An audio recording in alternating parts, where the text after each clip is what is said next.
मोदी सरकार जातिगत जनगणना कराने के लिए तैयार हो गई है। कई उच्च स्तरीय बैठक को लेकर गोदी मीडिया समा बांधने में लगा था कि कोई बड़ा फैसला होने वाला है। पाकिस्तान को जवाब देने के लिए बड़े फैसले की तैयारी हो रही है, लेकिन फैसला आया वो जो मूल रूप से विपक्ष का है। क्या आपको याद है कि मोदी सरकार ने एक है तो सेफ का नारा दिया था? महाराष्ट्र चुनाव में राहुल गांधी के जातिगत जनगणना की मांग के विरोध में प्रधानमंत्री के एक है तो सेफ है के नारे को मास्टर स्ट्रोक बताया था, जिस पर अब मोदी सरकार ने यू टर्न लेते हुए जातिगत जनगणना कराने का ऐलान कर दिया है। तो क्या बीजेपी के प्रशंसक इसे भी मोदी का मास्टर स्ट्रोक बता पाएंगे? कांग्रेस उनकी चर्चा जाति से ही शुरू करती है। कांग्रेस की नीति है हिंदुओं की एक जाति को दूसरी जाति से लड़ाओ। कांग्रेस जानती है कि जितना हिंदू बटेगा उतना ही उसका फायदा होगा।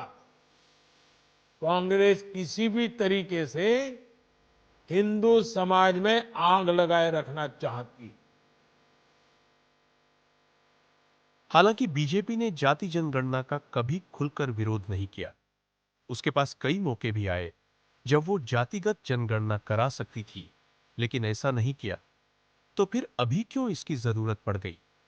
क्या सरकार पहलगाम हमले पर बन रहे माहौल से लोगों का ध्यान जाति जनगणना की तरफ मोड़ना चाहती है?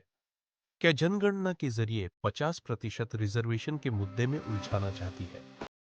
खैर, यह दिन विपक्ष के लिए काफी बड़ा है, लेकिन फैसला बीजेपी का है। क्या बीजेपी जाति जनगणना की झिझक से बाहर आ गई है? क्या वो आरक्षण की सीमा 50% से ज्यादा करने के लिए तैयार है? इस समय मोदी सरकार ने यह फैसला क्यों किया? पहलगाम हमले को लेकर इसकी व्याख्या कैसे की जाए? सरकार को भी पता है कि विपक्ष इस फैसले का स्वागत करेगा ही, क्योंकि उसका मुद्दा है। बीजेपी के फैंस इंतजार कर रहे थे कि पीएम मोदी कोई एक्शन लेंगे, एक बार फिर मोदी जी नायक बनकर उभरेंगे। लेकिन मोदी जी फैसला क्या लेते हैं जिसका संबंध राहुल गांधी से मेरा है? आप लोग इंसल्ट करना राहुल चाहते गांधी हैं, सांसद से आप खुशी से करिए, आप रोज करिए, मगर एक बात मत भूलिए, जाति जनगणना को हम यहां पास करके दिखाएंगे। राहुल गांधी ने यह मुद्दा अंतर्राष्ट्रीय स्तर तक पहुंचाया। जब आप पहलगाम हमले का बदला लेने का सोच रहे हैं, तो पीएम मोदी ने जाति जनगणना का ऐलान कर दिया।